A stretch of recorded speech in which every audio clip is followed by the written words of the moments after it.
Hi, everyone. Welcome to Chatting Cinema. I'm Flynn. I'm Gianni. And this is Darion. Hello, how are you? And today is going to be episode 3 of our Star Wars Retrospective series. We're going to be talking about the last prequel in the prequel trilogy, Revenge of the Sith. Yeah, Revenge of the Sith.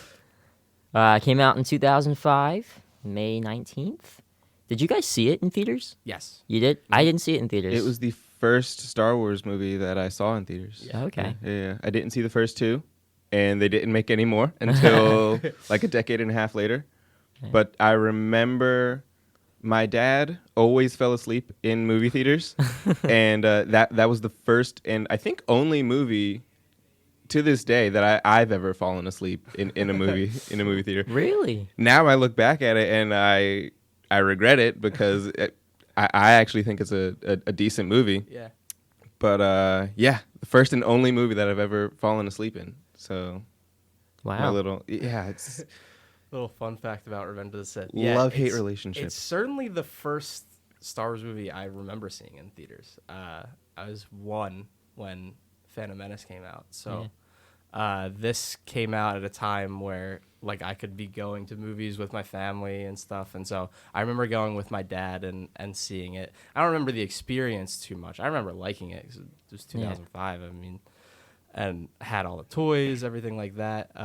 Remember loving all the prequels as a kid. But this one I think really holds up. Like I think Revenge of the Sith is a lot of fun. I think so too. From the opening scene with the dogfight. Yeah. I think that some of what we've talked about so far, especially with Attack of the Clones and Obi-Wan and Anakin's relationship not really being there, I think that it sort of shines through a lot more in Revenge of the Sith, especially in that first scene.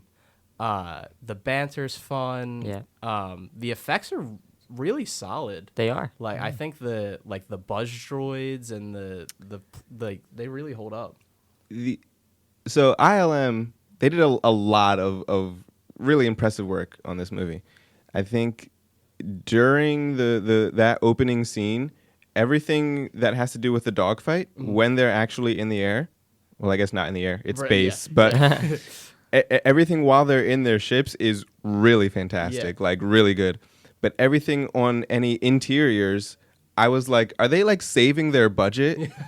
Because everything in any interior during the entire movie, I was like, it's sort of shoddy workmanship, but I can get along with it. Yeah. But like Act 3 hit, and I was like, I see what they were doing now because this is really impressive stuff. Yeah. Like everything in Act 3, I was really blown away by. Right. Yeah, I like feel that. like I knew it would look dated, but not that dated. Right. And it was like, oh man, but like, dude, everything really in Act 3, I was really really impressed by. ILM. Yeah. Surprise, surprise. They know what they're doing over Yeah. there.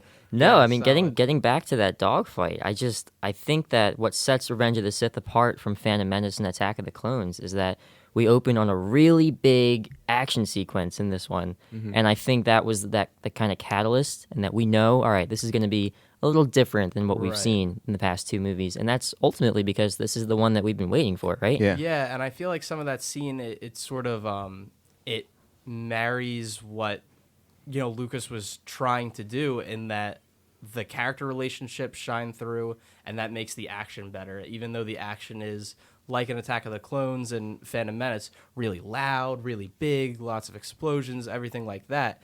It works so much better, not just because of how good it looks visually, but because you actually buy Anakin and ObiWan. Anakin is the hotshot pilot that's going off on doing his own thing, Right. and Obi-Wan is the mentor that kind of talks about how much he hates flying Yeah. and is in Yeah. this compromising situation.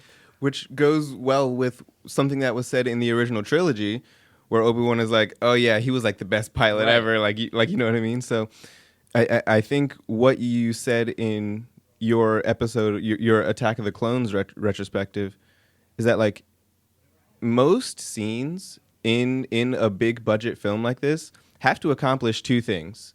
It has to be like visually appealing, and it also has to have weight to it. If it doesn't really mean anything, and if it's not emotionally relatable or in any way to the audience, it's not really going to do anything. Right. So that opening scene, it's like a 20 or 25-minute scene. It's like a breath of fresh air. Right. Where it's like, okay, we've gotten through these first two episodes of Star Wars. Now I'm like forced to care about Revenge of the Sith, and it's like no. Yeah. You're not forced to care about it. Right. This is going to set the tone for this movie, and I think it was really spot on. I think for the first time in years, I think people saw that movie, or I saw that movie, and I was like, okay, I see what Lucas was going for Right. now. I'm finally able to see the vision, and it's like a weight lifted off your shoulders, because for so long you almost felt like oppressed by Star Right, Wars, right. like you've been lugging around Star Wars for this Yeah. whole time. I think that opening scene in Revenge of the Sith was like, here's what we're going for. Either get on board or don't, but it's probably a good idea if you'll just believe us when we say that we know what we're doing. Yeah, I mean, well, you were talking about how these character interactions and these scenes really need to hold weight if they're going to have Yeah. any emotional impact on the viewers. And I think that this Dooku lightsaber fight between Obi-Wan, Anakin, Dooku, that is so much better, leaps and bounds better than the end of Attack of the Dude, Clones. I had goosebumps, dude. Right? I had goosebumps. I mean, and we see Anakin behead Dooku. That Yeah. was unseen in a Star Wars movie. It was really dark. This is the first PG-13 Star Wars movie. Yeah. I think that we see Anakin, he's starting to feel that pull, right? And I think we believe it more so here than we did in Attack of the Clones. And I think that's just the start. Like you said, this opening action scene is where we see like what this movie is going to be, right? What we're Yeah. getting into here. Yeah. I think it's crazy that it was originally like an hour long too, this whole scene. It's wild. And the killing of Dooku is an interesting moment, and it's sort of similar to spoilers for Avengers: Infinity War. What happens in Infinity War when Thanos first 15 minutes kills Loki? It kind of sets the stage for what you have in a villain, and so Palpatine. I mean, it's an open secret that he's the Emperor. Everybody knows. Everybody knows that Palpatine's the Emperor. So for Palpatine to sort of convince Anakin to kill Dooku, who in the last film is this big villain. He's powerful. We see him take on Obi-Wan and Anakin at once. We see him do it again in this movie. For Palpatine to sort of set the stage in the very beginning of the movie to be like, kill him. Do it now. Right. And he just dies. No pomp and circumstance. Anakin beheads him. And that kind of sets you up for like, oh, this emperor that we see in the original trilogy, this is why this guy's for real. He's been pulling the strings and he's been doing all this stuff behind the scenes. Yeah. But when push comes to shove, he will kill you, even if you were his apprentice and you are somebody that he's used with no regard at all. And I think that's a really interesting character moment for Palpatine. I think it's an interesting character moment for Anakin, and a fitting end to Darth Tyrannus in Count Dooku. Yeah. Everything that I've read about this is that like, it was really like non-characteristic of Anakin to do that, of so and so, and it's like I can see that like. Well, first of all, the prequels are sort of having a moment right now in like pop culture. Yes, like the past yeah, like 2 or for 3 years, a lot of people are coming around to the prequels, and rightfully so. I think film is subjective, so if you like it, that's cool. Absolutely. And I think that scene when he beheads Dooku, I think a lot of people were turned off by that because, listen, Anakin is the chosen one. He's the Jedi. Yes, we see what he's become, but by the end of everything, but I think a lot of people that left a sour taste in their mouth. And I think it was really well done. Yeah, like I agree.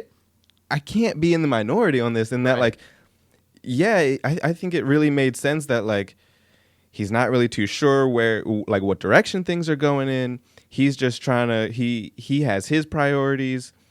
Everyone has their own priorities in this movie. Everyone has different motivations. Yeah. Character development's like really on par. Like. Just a really solid movie with great characters and great character development. And that first scene is really what popped it off, is that like you have to start somewhere. Right. You know what I mean? Mm-hmm. And if you're starting nowhere like Anakin was, you really don't really have much to play with. So Well, and Anakin, I think he's really conflicted in this film too, and we see that even in the opening dogfight when he tries to help some of the clones that are being shot down, and Obi-Wan says, "No, we have our mission, they have theirs." And you can see Anakin's he's very conflicted, right? And then even at the end of that fight, after he beheads Dooku, he says that that's not the Jedi way. Right. But I think Anakin, in this film in particular, is really kind of at odds with what the Jedi way is and if he really wants to follow it. And of course, you have Palpatine in the background really manipulating every single thing. Right. I mean, he has Anakin put on the Jedi Council knowing that the Jedi Council won't make him a master. Yeah. And he knows that's going to set him off. That's going to strike some nerves. That's called toxic behavior. That's what that is. Yeah, and it's so interesting because I think that throughout the prequels, the Jedi are the good guys, right? But I feel like good guys aren't as clearly defined in the prequel trilogy as the original trilogy. This whole movie. Do you guys go on Reddit at all? There's this section of Reddit called "The Empire Did Nothing Wrong," and it's basically just like a bunch of people making the argument that, like, okay, yeah, they're an empire, and yeah, they blow up planets and stuff, but aside from that, everything that they're doing, there's really nothing wrong with it. That's exactly what an empire would do in that scenario. Right. So this movie really made me think that, like, okay, yeah, they're doing a lot of killing and everything, and they're like pretty corrupt, but like, he's making a lot of good points. You know what I mean? Like basically what he's saying is that, like, the Sith and the Jedi are not so different. Yeah. The quicker you realize that, the better.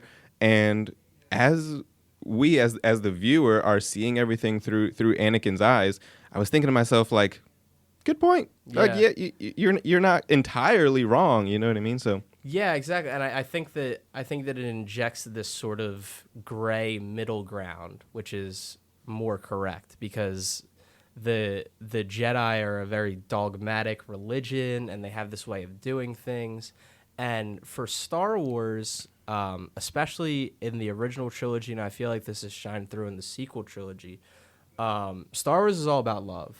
Star Wars is all about fighting for the things we love. You know, we see it in A New Hope when Han doubles back to fight alongside the Rebel Alliance. Like, there's no personal stakes in that for him, and it goes at odds against what his character is, but he loves Luke and Leia, and he has these feelings.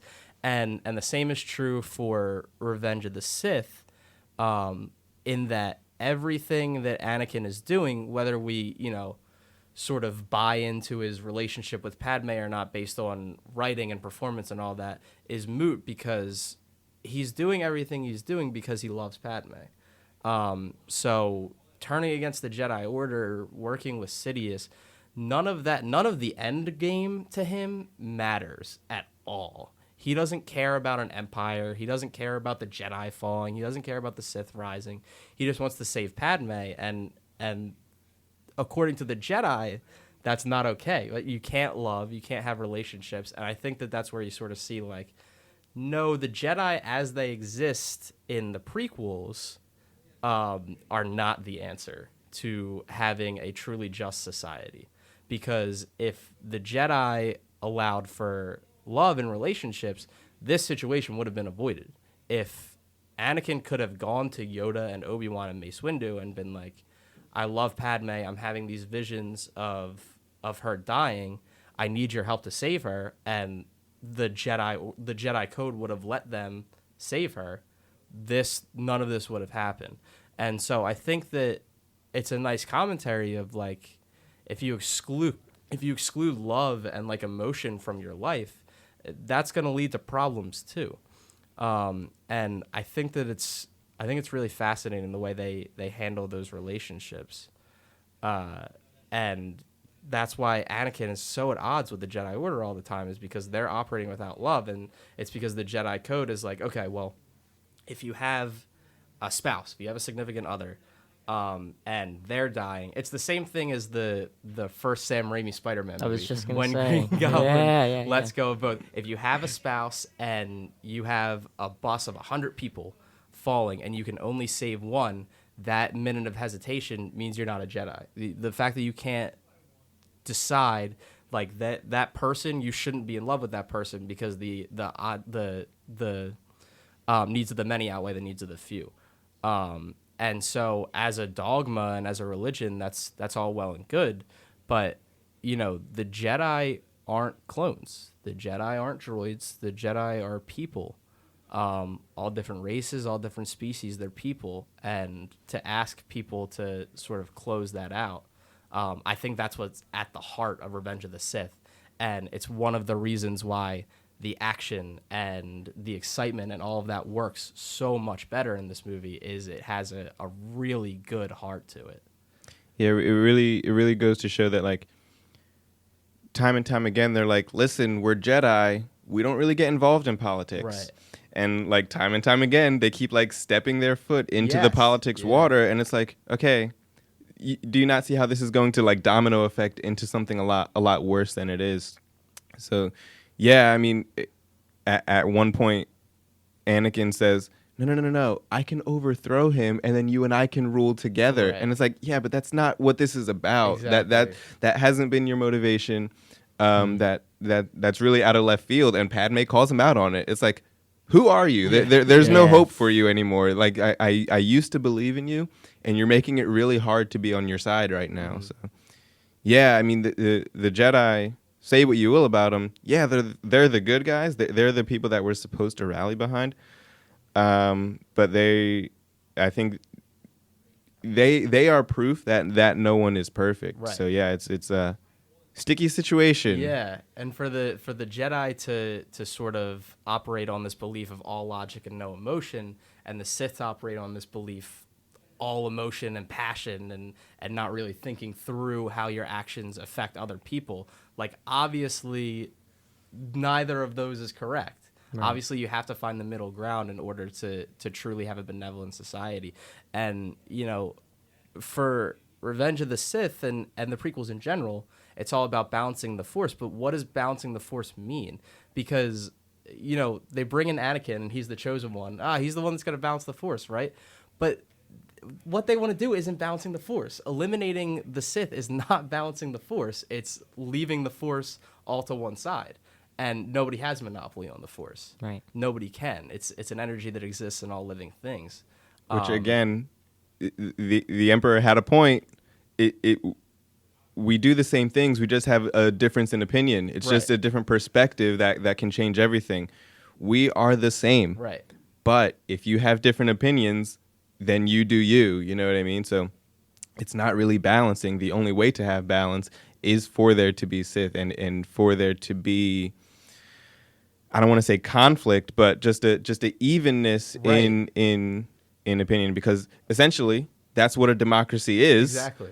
But also he's the emperor, so what are you gonna do? You know what I mean? So there either have to be Jedi or Sith, or both have to meet in the middle. Yeah. And that's fascinating to me. And so, like, if Order 66, which is a great moment in this movie. Oh yeah. Heart-wrenching. Dude. Oh my God.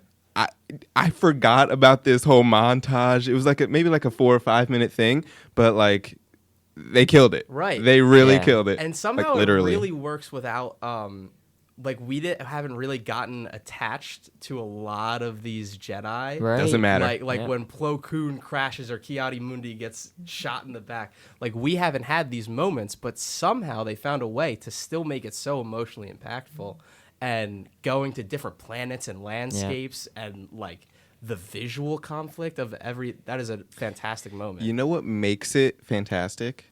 I thought that I would think it was like really repetitive. And that, like, okay, we're seeing the same thing happen over and over, but I didn't really feel that way. Yeah. After that first one, I was like, oh, okay, so here's what's going to happen, and it happens over and over and over again, and you start to feel bad for the Jedi. You start to feel like, oh, this poor sap doesn't even know what's coming, you know what I mean?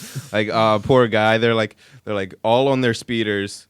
Two of the clones pull back, and they know, you just know what's about to happen, and it's like, oh, dude, like, poor guy probably has a family or something like that. Like, oh, man. Yeah. Sucks, dude. But yeah, Order 66. Great scene. Great scene. Definitely heart-wrenching. I mean, and John Williams, his score. Yes. I mean, yeah, that's part of what makes that too. Yeah. It's definitely, like I said, it's definitely the darkest Star Wars movie, I think, up until that point that we had seen. Sure. I would say. And definitely the darkest moment, I think, in Star Wars for me. When I think back, I think that is probably the saddest and most shocked I've ever been in a That film. I think an Anakin force choking Yep. Padme. Yeah, that's a moment. Different reasons, but Yeah. I think that those moments sort of ring true. But yeah, so if Order 66 doesn't happen, let's say Mace Windu and Kit Fisto bust down the door and take down Palpatine, right? And Palpatine's done.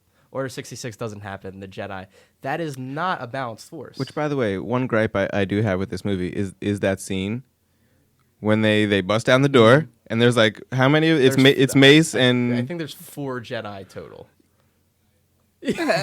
Come on. They couldn't take down this old man. Like, yeah, he was strong with the Force, but also like you got the numbers here. You know what I mean? Funny. That is also a really weird fight too, right? Yeah, it's strange. It's a bizarre scene. It's like the inverse of Order 66, where every Jedi in Order 66 gets a sort of hero's death, and it's out of nowhere. But everybody but Mace Windu in that scene just kind of gets like stabbed, and it's done. Like these guys are Jedis that have been granted the rank of master. Like these are powerful Jedi. I mean, Kit Fisto is a powerful Jedi, and he goes out like a wimp. Palpatine pushes a button on his desk, his lightsaber comes out and just takes control. But so if that scene goes differently and Mace Windu takes Palpatine in and has him stand trial by Senate and he's in jail, all right, that's not gonna work. You're not gonna put the Emperor in jail. Like, it's not happening.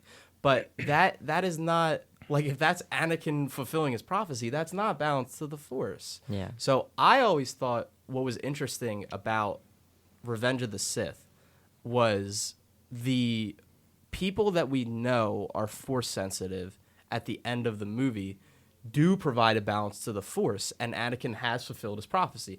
So we have 6 people who we know are Force sensitive. If you don't know that Darth Maul is alive, and you don't know that Kanan Jarrus is out there, and everything that's come post prequels into the canon, which is all well and good, but if you just take this as a 6-movie saga, even before the sequel trilogies, all that, because that makes certain things canon too.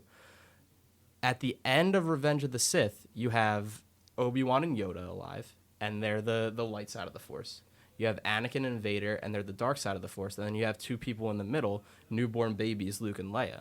So I always thought that was fascinating that George Lucas found like his own sort of way, if you just watch these movie for movie, to say, well, Anakin did exactly what you thought he would. He did balance the Force. He just had to go to the Sith to do it.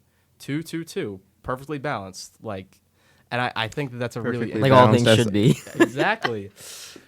So I thought that was great because Jesus. George Lucas is a genius. Yeah. We can talk about his struggles with dialogue and the fact that he probably shouldn't have been alone in making the prequels, but I think it's something that really shines through in Revenge of the Sith is this is a really brilliant man who's telling a story his way, for better or worse, and I feel like it all kind of comes together in Revenge of the Sith. Yeah. And results in what I think is still a really solid movie. Yeah, I think so too. I think, speaking hypothetically though, I think this is more so an issue in Attack of the Clones as well, and kind of a gripe that I had with this movie. Mm-hmm. And we talk about how things could have gone differently. Say Anakin wasn't turned to the dark side. I think the huge catalyst for that is that he's separated from Obi-Wan in this movie again. Obi-Wan goes on a separate mission. Anakin does his thing, and I think his lizard. Yeah, what? I think had they been that's- together, I think Obi-Wan could have talked some sense into him. Something. I think it's one thing that like Obi-Wan calls out himself is that like, listen, I loved you like a brother. Yes. Like I tried to be there for you. You're my boy. You know what I mean? Yeah. But I failed you. Somewhere along the way, I messed up. That's on me. And I feel like that's why he and Yoda sort of agree. Yoda sort of tells him to take on Luke and to watch Luke grow, because Yoda basically tells Obi-Wan, you messed up. You need to make this right somehow. Don't do it again. Basically, essentially learn from your mistakes, watch Luke grow, and make sure that the Force is balanced by the end of everything. Yeah. So I feel like that's why Obi-Wan sort of needed that redemption arc. he wouldn't have needed that redemption if he had done everything right the first time. And I mean, and we'll talk about this in the New Hope retrospective, but I mean, Obi-Wan carries so much guilt and regret over this whole situation. And I don't know, Alec Guinness just expertly sells that too. Yeah. Not even knowing that these movies were going to happen. Yeah, you know? for sure. And that fight on Mustafar, I think, sort of is a microcosm of everything that's good about Revenge of the Sith. And it's the marriage of character weight plus advancements in effect and choreography. Because you look at the original trilogy and the lightsaber battles are a little bit slow. They progress, but it's a little bit of just like tapping the lightsabers. But they work so well because there's weight behind the characters. Go to the prequels and the first couple movies, and it's like, okay, well, the fights are really cool, and we're doing all this martial arts and the flips and that's great visually, but because we don't care about where the characters end up at the end of this fight, it's hard to emotionally invest in it. Whereas I think that the fight on Mustafar in this movie is the first lightsaber fight that has sort of like both. And I'm not saying it's the best one in the series or like it's better than anything in Empire or Return of the Jedi. What I'm saying is that the choreography is so great. They're doing Jedi stuff. They're flipping. It's like a all good cool. old fashioned lightsaber fight. Right. It's like no gimmicks, no this or that. They're just going at each other. And As a matter of fact, it's really Anakin going at Obi-Wan and Right. Obi-Wan sort of on the defensive the defending entire himself. time. Exactly. Yeah, and we know where these characters end up at the end because we have the original trilogy. We know that Anakin is going to be Vader. We know that Obi-Wan survives, but that doesn't matter. That all disappears in this fight, and you care about what happens at the end of it, and you care about, as much as the physical result of the fight, the fracturing of this relationship. And that's something that could have been present more in the prequels had the relationship been treated better story-wise and script-wise. But all those shortcomings kind of find a way to not matter as much in this fight. I thought it was really interesting how the entire movie you're sort of on edge, like almost like Anakin is like holding his breath the entire time, like Anakin is drowning. And since we're seeing everything through Anakin's eyes, we as the viewer are like sort of jittery the entire time, and it's building and building and building, almost like a volcano, Right? Almost like lava, building and building and building, and then it all explodes. It literally explodes, and you're sort of like left with this sense of, I feel bad. I feel gross. I feel like I need to take a shower. This is a really bad situation that we 100%. found ourselves in. And essentially, where do we go from here, basically? Yeah. And that those feelings of tension, that is something so hard to accomplish with a prequel when you know virtually what's going to happen. And this movie just nails it. So that's Revenge of the Sith. I would be remiss in not mentioning General Grievous too. I think that he looks great. Dude, my favorite villain of the whole movie. I Just think really he spectacular. Looks fantastic. I think they handle him pretty well.